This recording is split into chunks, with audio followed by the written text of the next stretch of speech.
You're listening to the Casting for Fun podcast, the show that talks about entertainment, sports, music, and inspirational stories for all to enjoy. We're glad you could join us today. Sit back, relax, and enjoy the show. Now, here is your host, Albert Pineda. Welcome, everyone, to the Casting for Fun podcast. I am your host, Albert Pineda. And for this week's episode, I'm going to be speaking with another good friend of mine who I haven't talked to in 20 plus years, Jeremy Moyes. Jeremy, just like my friend Joe Nabratsky, who I talked to a few weeks ago, is a friend of mine from my time at the Provo Missionary Training Center, preparing to serve a mission in Brazil for the church. And it was a great opportunity for me to catch up with Jeremy. Jeremy was really cool, funny guy, really awesome guy, just like Joe. And it was great to reconnect with him, hear about what his life's been like since he's been back from his time serving also in Manaus in the Amazon, where Jeremy had served. And this interview is really fun for me. It's really great, but it is a little spotty at points, maybe due to the internet connection. So I'll do my best to edit it. It should come out sounding pretty good, but there might be a few hiccups here and there. So just bear with me. I hope you enjoy this conversation with my good friend, Jeremy Moyes. Okay, joining me now on the Casting for Fun podcast is a very good friend of mine who I haven't talked to in 20 plus years, very similar to my other good friend, Joe Nabratsky, who I spoke to a few weeks ago. This is Jeremy Moyes. Jeremy, how are you today? Oh, man, if I was any better, I'd be twins. Good to hear. Good to hear. You look great. It's great to see you. I know it's an audio podcast, so no one's going to see this, but...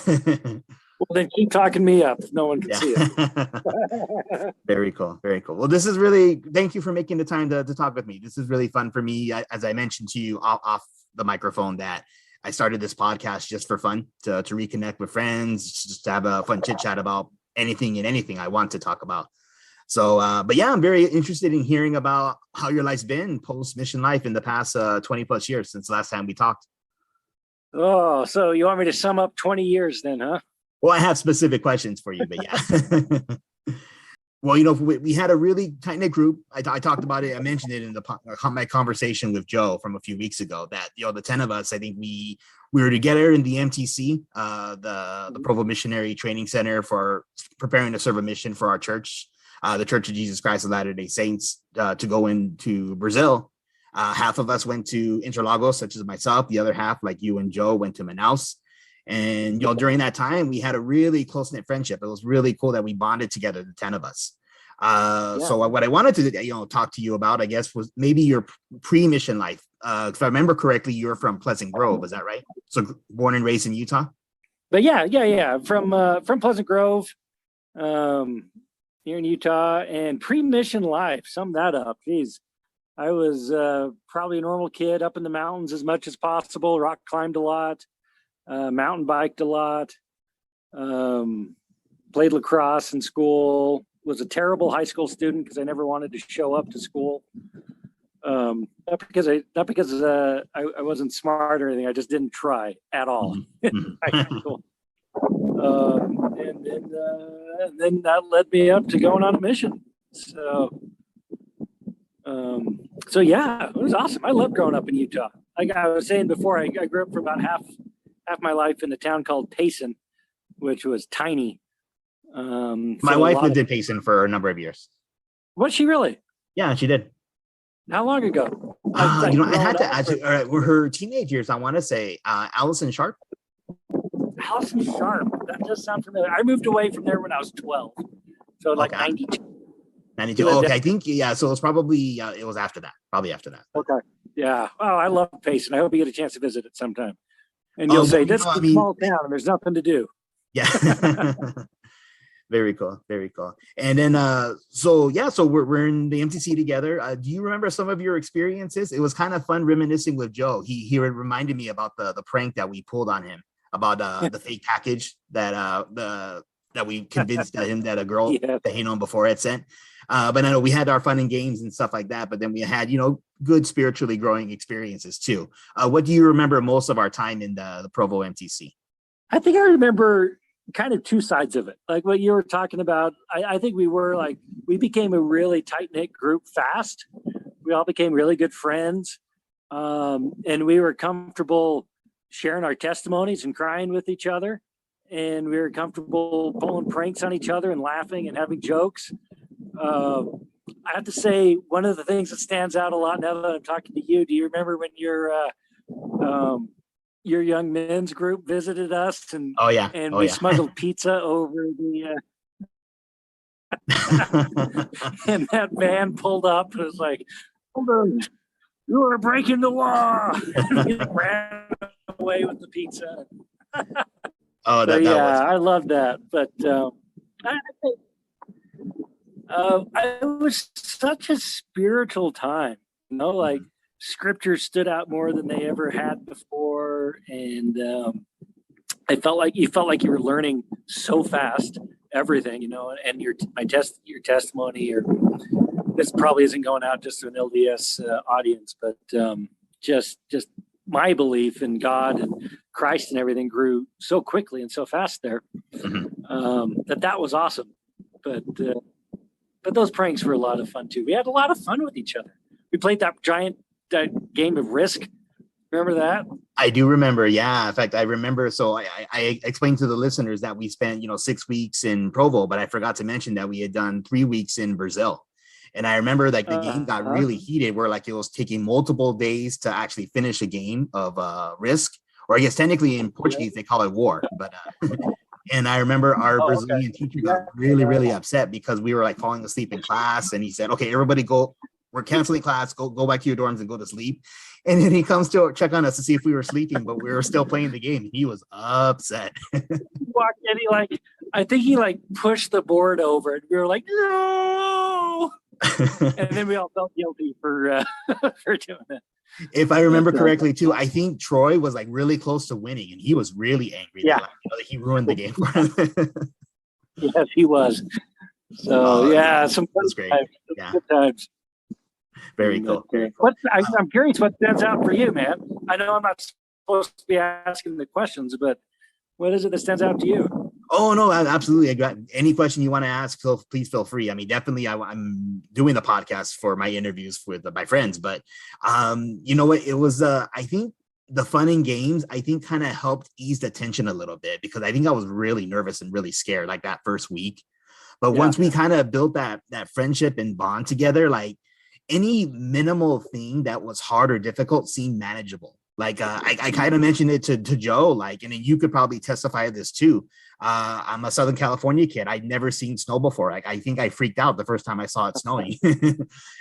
So that was a hard struggle for me. And then, I know it's kind of a private thing. I didn't want to have to talk about it without Matt's permission. But if you remember, Matt went going through some really difficult emotional stuff. Yeah. And I'm grateful that he was able to stay on and service mission faithfully. But I think building that friendship between the 10 of us, I think helped with any kind of struggle that we were going through at the time. So yes, there were fun and games, but there were also really cool, spiritually inspiring stuff that kind of helped us motivate us to continue on, which I thought was really great. Very cool. Yeah. Do you have an experience from Manaus itself? I mean, Joe kind of touched on it a little bit, what life was like in the Amazon rainforest, but what was it like for you? Oh, each area was so our mission covered 4 states, right? Yeah. So we had the Amazonas, which is the biggest, and we had Roraima above us, then Rondônia below us, and then Acre. I think it was called Acre. Anyways, to the west of us. So it was huge, right? And covered so much. There's a couple things. I think there's some things that every time I think back that I remember. Obviously, there was a lot of poverty there. So that was something, because it was different than anything I'd seen before. You'd walk into some of these shacks, is for the lack of a better word, and they were just great, amazing, beautiful, humble people living in very humble circumstances. So it'd be sometimes 12 feet by 12 feet, maybe, or 12 feet by 7 feet or something, just a small wooden shack that there'd be maybe a mattress on the floor and maybe a little propane stove or something, like a little barbecue or something in there. And that was it. That was all they had. And that stood out to me. There's it didn't always get to me, but there was some places where that got to me just a little bit. I think if I never really struggled with homesickness. I was homesickness. I was blessed with that. I was okay being away and all that. But there was one area that was probably the poorest area I served in that I remember there was about a week or two where I started feeling a little bit down, thinking, oh my gosh, this is all these people are ever going to know. But then you flip that and you run into and you know that these people, the people I met down there, again, like I was saying before, they're happy, they're humble, they're always excited to bring you into their home and talk with you and feed you anything that they had. They would offer up to you, and I loved them. So I became really, really good friends with a lot of people down there that I'm still in contact with today. I'm very blessed, to have those relationships that we're able to grow. Geez, what else? The companions themselves, really good, great missionary companions and friends that are created down there. I mean, there's a lot of individual experiences, some really spiritual and some just like absolutely crazy. Mm-hmm. Getting shot at a couple of different times Ouch. and things like that were kind of nuts. Mm-hmm. But I think overall, what I remember the most is just the circumstances they lived in, but the wonderful, warm reception that you almost always got from all of them. So, from all the Brazilians there. Oh, awesome, man. Sounds wonderful. It's a huge learning experience for all of us that we can grow and develop as people, as men. So it was, I'm sure, a wonderful experience for everyone who's gotten to go. So now what I wanted to ask you about was more like your post-mission life. So when you got home, did you have an idea what you wanted to do? Did you jump right into school, or what was your life like when you first came home from your mission? I tell you, my life's taken so many twists and turns since then. Maybe not as many as I think, but so of course we were down there during 9/11, right? Yeah, we were. Yeah, the very end, towards the last 3 months. Yeah, so we came home to a much different country. Yeah, it was. I mean, we left with our families being able to see us right out at the the gates Mm-hmm. at the airport to come home to the guys in the military and M16s walking around the airport, which is crazy. But so there, I had a shift in thinking while I was out there. I left thinking I was going to be like an archaeologist or something like that. So frankly, I didn't know exactly for sure. 9/11 happened, and then I started thinking, the things that really matter are government and politics, and being able to, not even politics, but like relations, international relations and things like that. Yeah. I got really, really interested in that. And so I came home. I knew I was going to go to school for something, and I dabbled a little bit in, pre-med, just long enough to convince my wife to marry me, because she thought I was going to be a doctor. And then I switched it afterwards to political science, and just got really passionate about political science with like an emphasis in, like I said, international relations and Middle East and things like that. And then I absolutely blew a couple of interviews with the CIA. That was my plan. Just bombed. I just bombed those interviews. I look back at them now and just laugh really hard because I was just so nervous. So I bombed the interview. But I was still planning on going and getting my master's degree and then a doctorate in that field. But my best friend told me to, once I graduated with my bachelor's, said, "Hey, come on down and work with me, at least for the summer. And, I'm on to something. I think it's really nice. It's really good." And I said, "All right, fine." So I was expecting to go down and work with him for 3-4 months while I studied to pass my, what's the MRE? What's the, not meals ready to eat? What's the master's exam that you have to take? I'm forgetting it right now. Oh, I know what you're talking about, but I don't remember what it's called. It's going to bother me forever. Anyways, to study for that test for my master's. And I ended up just working there for a long time. I ended up selling with all that political science and international relations and geography background and everything. I ended up selling timeshare for 14 years with Worldmark by Wyndham. Oh, wow. And I just barely switched that up in February, and I'm selling solar now with the same friend. We kind of started a company doing that. So, awesome. It's been good.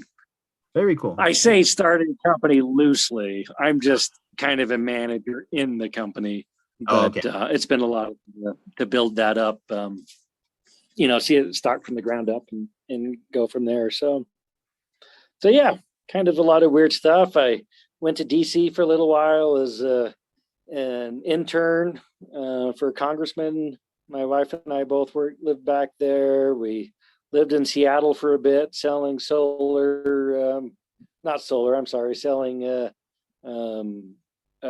security systems, and so we bounced around from here and there. But that's basically it. That was a long, boring story made longer. No, it's perfect. In fact, actually, it covered some of the questions that I had for you. Some of the things I'd been looking at from your Facebook profile for work experience in school. So, no, it's really interesting. It's fascinating to see what we all decide to do. In fact, to hear how 9/11 had actually influenced some of your career decisions, it's actually really fascinating and great to hear that. Yeah. So what I wanted to ask you was actually about your wife, Jenica, right? Sure. Yeah. I'm always fascinated to hear about dating stories and how you find the right person and you get married, and I think everyone's got really cool, interesting stories to share. So when you do get a chance, I don't know if you've already know Joe's story, but I mean, Joe, he detailed his story meeting his wife Brittany, which is actually a really funny, really cool story. So if you could share with the listeners, how did you meet your wife Jenica, and how did you come to propose to her and know that she was going to be the right girl for you? Oh man, there's some so my best friend that I was telling you about that got me into the timeshare and now into solar and all that. We've actually been friends since 7th grade, right? Mm-hmm. And he came home from his mission about a year after I came home from mine. Mm-hmm. And so the day he came home, I was over at his house, knew his whole family, all except for one uncle and his family, right? Mm-hmm. And they happened to be there that day. And he has a cousin who's my wife now, and she was just there at the same time, and I noticed her out of the corner of my eye, so I started directing all my funniest stories and funniest jokes that I had, saying them just loud enough so that she could hear and get that going. So we sparked it up. Sparked up a conversation there. I got to be careful when I say we sparked it up, huh? But we sparked up a conversation. Yeah, exactly. And had a lot of. It was like perfect. We just hit it off right from the very beginning, and to the point where if you know me, I always have some sort of food spilled on my shirt somehow. I don't know why. I just be the sloppiest eater in the world. She didn't care about that. Didn't even notice. I looked down. I got this huge stain there from something I'd been eating. And she had woken up that morning, and she thought she was going to go on a mission, and for some reason decided that the mission wasn't for her. She had just broken up with her boyfriend that she had been with for about a year. They actually almost got married. And when she was coming down to Keith, my friend's, that day, she just said that she knew she was going to meet the man that she was going to marry that day. So I always joke that when we met, I was really happy to meet her, and she was crying because she realized I was the one she was going to marry. But okay, so a weekend, she came down the next day. We hung out that week, and she had to go back up to Utah State to go to college. That's where she was going to school at the time. Uh-huh. And to Keith, you've got to set me up with your cousin. She was beautiful. She was awesome. I need to date her. And that was November, and he didn't get it set up until like January 1st. And she kept on thinking, she was like, I knew I felt something, and then you didn't say anything for like a month and a half. Then we go out on our first date, and again, just hit it off. It's perfect. Like we never had a bad date. It was beautiful from the very first moment. Loved her. It wasn't long. We dated for 3 months before we got married. Before we got engaged. Uh-huh. The engagement story is kind of terrible on my part. Oh. We went down to Moab, Utah. Uh-huh. And I was thinking, we're about 3 months into dating, and I was like, you know what, this is it. We've already talked a little bit about getting married, and we already know we love each other and all. I'm going to ask her to marry me down in Moab. And I thought, what better place than to ask her to marry me at sunset under the delicate arch, right? Mm-hmm. And so I planned this out, and I was so poor at the time that I had no business even going into a jewelry store and looking at a ring. And so my mom actually gave me a wedding ring that was my great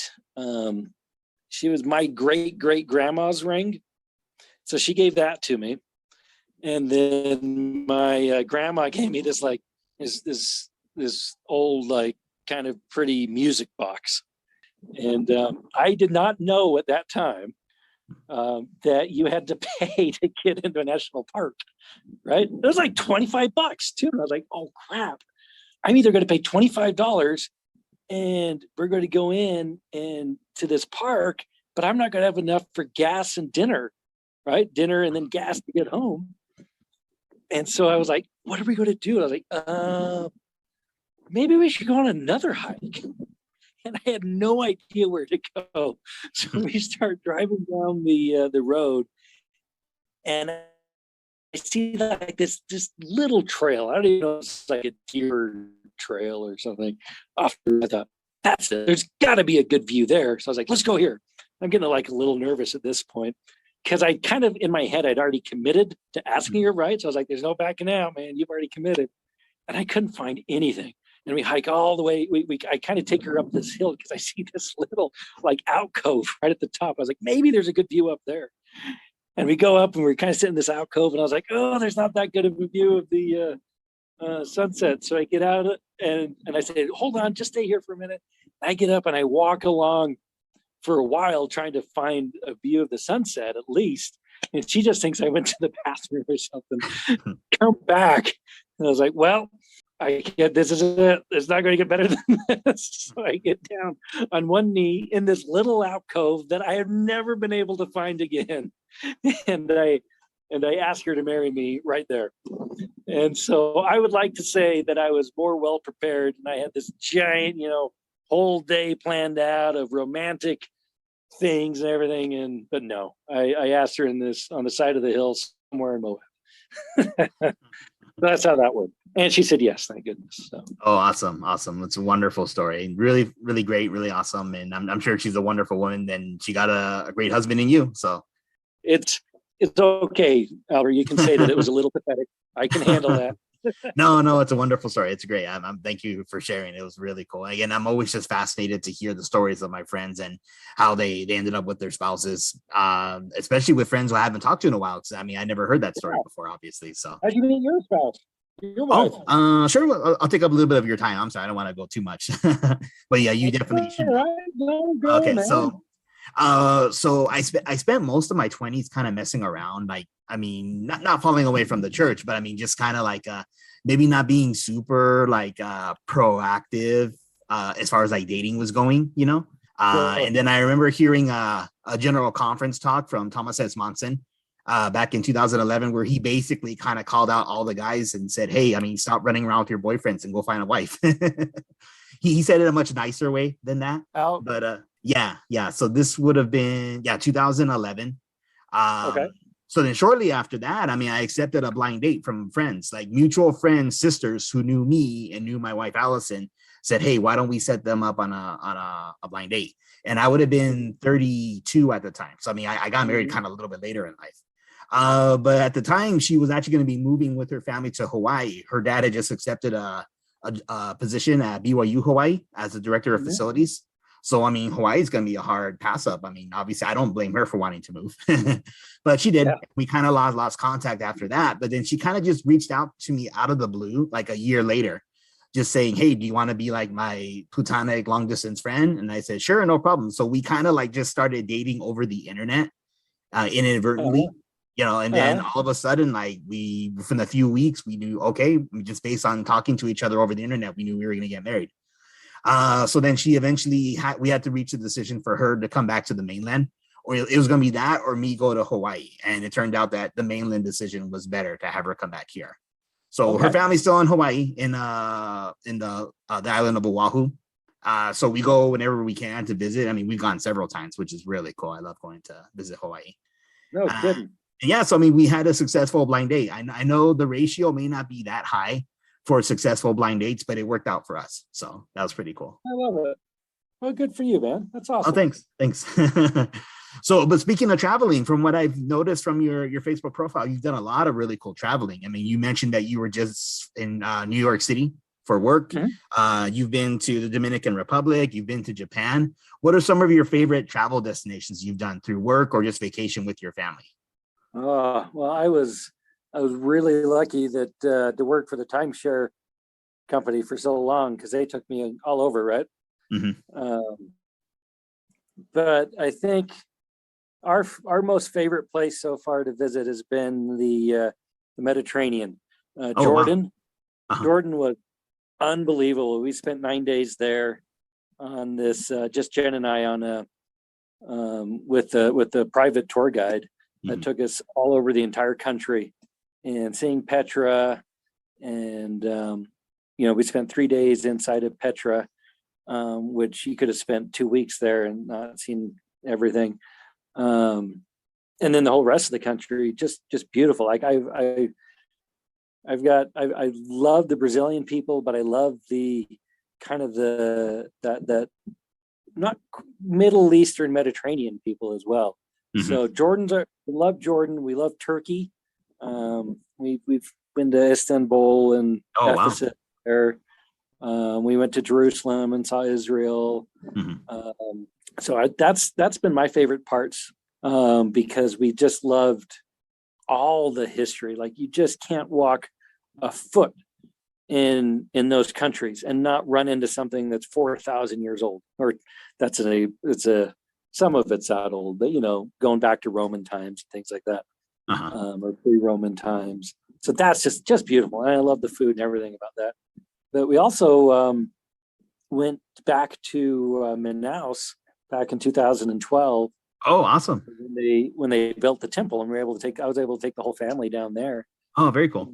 And, that was a great trip too. We got to see my friends down there, at least in Manaus, and we spent 3 or 4 days on the river, going on the Amazon, which was, geez, I really want to head back there. Japan was amazing. I love that. I never thought I'd ever go to Japan. I didn't have any particular affinity to Japan or ever want to go to Japan, but my 2 best friends served missions there and they wanted to go back, so I just went with them. And that place was unbelievable as well. The cool thing about traveling is I've never been to a place that I didn't like. I've never been to a place that didn't have a rich culture, a rich history, great food to try, great people to meet. Oh, very cool. Very cool. That's great to hear. I've been traveling a little more frequently, but again, it's sometimes it's harder with the young kids. So I think when my kids are a little bit older, my wife and I would definitely love to. A lot of those places you've mentioned are places that my wife has been to. So that'd be really cool to someday see. But so now too. I'm just going to tell you, this is coming from an old timeshare salesman, right? But go now, bring your kids with you now, because even if your kids are young and they're not going to remember it, you're going to remember them there, right? You're going to have the memories of the stuff you did with them as a little kid, and they're going to grow up loving to travel. And it's just a good, I think there's few things that are more important than the vacations and the memories and the experiences we make when we're out on vacation, whether we're just going, whether you're going somewhere in California, or whether you're going across the country or whether you're going somewhere else, it doesn't matter. Just get out and do it, because you don't get a chance to go. You don't get a second chance for a vacation with your 2-year-old, right? Or your 3-year-old or your 4-year-old. That's my timeshare pitch coming out, right? But I believe it 100%. I don't think there's very many things that are more important than that. So, well, it's definitely something we'll continue to do, or do a little more than we have been. I mean, we have taken my daughter to both ends of the country just for family stuff. Really?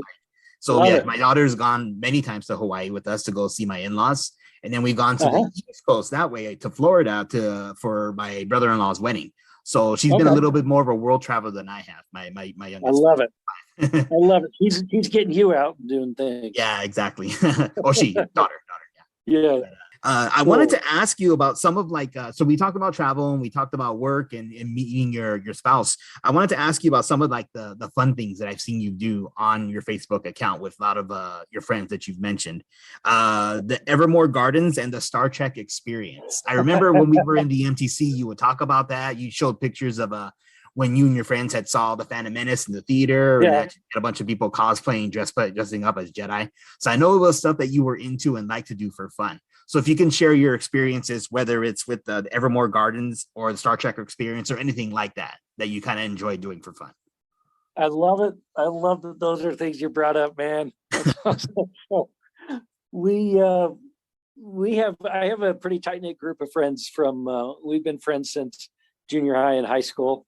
So there's 4 of us, and now our spouses and families, right? And we are, we're always open for anything, and anything that sounds like fun. And we're big dorks at heart too.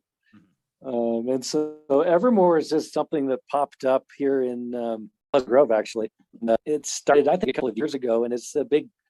I think you'd call it. I don't go there a lot, right? But we just went there just for fun, just to try it out. I don't know if you'd call it. I think you could full on call it cosplay, or more like what's the other live action role play? LARPing. Oh, right? LARP, yeah. Yep, LARPing. So it's kind of a LARPing place, but it's a big thing. Like they really, it's acres and acres of this. So they have castles and guilds and all sorts of things where you got to go around and you got to do certain things. You get accepted into a certain guild and go on certain quests and things like that. And so we just dressed up for fun, went down there and had fun LARPing for the night. And we'll probably take our kids down there for some fun times too. So yeah, that was cool. I liked even more the Star Trek experience. I don't know if you guys put out there, but even growing up when I was a kid, they had a grade school up in. This is when I was in Payson, and this grade school was in Pleasant Grove, and it was called and inside they had what's called the Christy McAuliffe Space Center. Christy McAuliffe was the teacher that was killed on the Challenger, and the Challenger blew up. Okay. Yeah. And so it was like that they named it after her. But it's this part of the school that they set aside where they kind of created a the main deck of a Star Trek ship. Right. So they have computers set up, and you've got the communications area and your captain's seat and the security officers, and you got to decide who's going to be who. You're going to be security, you're going to be the captain, you're going to be first officer, you'll be, and so you all get your assignments, and then you go in and they create a mission for you, and you end up running through the school with guns, shooting people and trying to save somebody, and just awesome. So we all did it as kids. Because it was just something you did.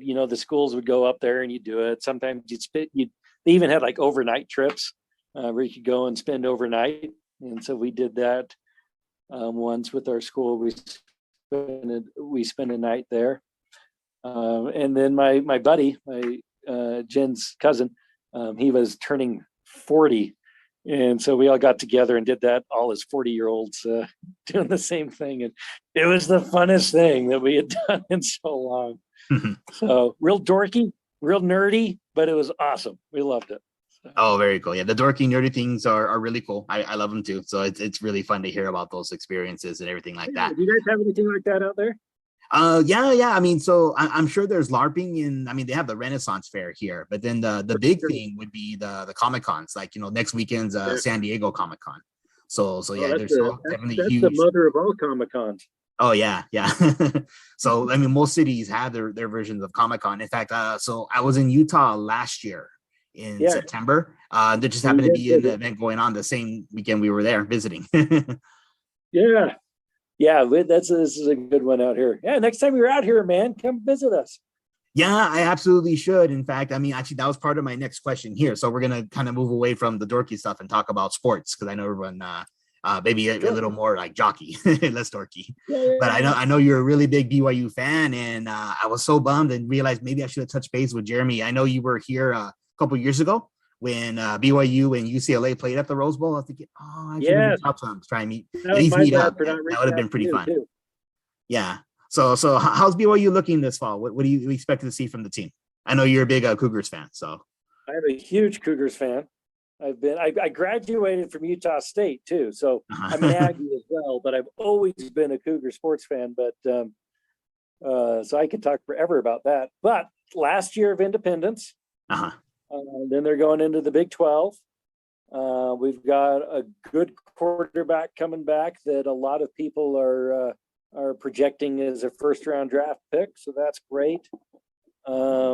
Most people, most sports writers are projecting us to be at least in the top 20 to start the season. But it's a really, really challenging season as well. So we've got, I think, is 6 or 7 P5 opponents that we're playing. Which is always a really, really tough schedule. So if we can run the gamut, if we can come out of that and with just one loss, maybe at the most 2, then we might have an outsider's chance of making it to a playoff. But I'm not counting on that. I'm just hoping for a good 7-5, 9-3 type season that gets us to a good bowl game, and then we get a good start and going into the Big 12. So I'm excited. We've been season ticket holders for a long time, so it's always a fun thing for our family to go to all the football games. Oh yeah, I mean, definitely the games are a blast. I mean, it's really fun to watch the games on TV with your buddies, or if you can, I mean, go in person like you said with your season tickets.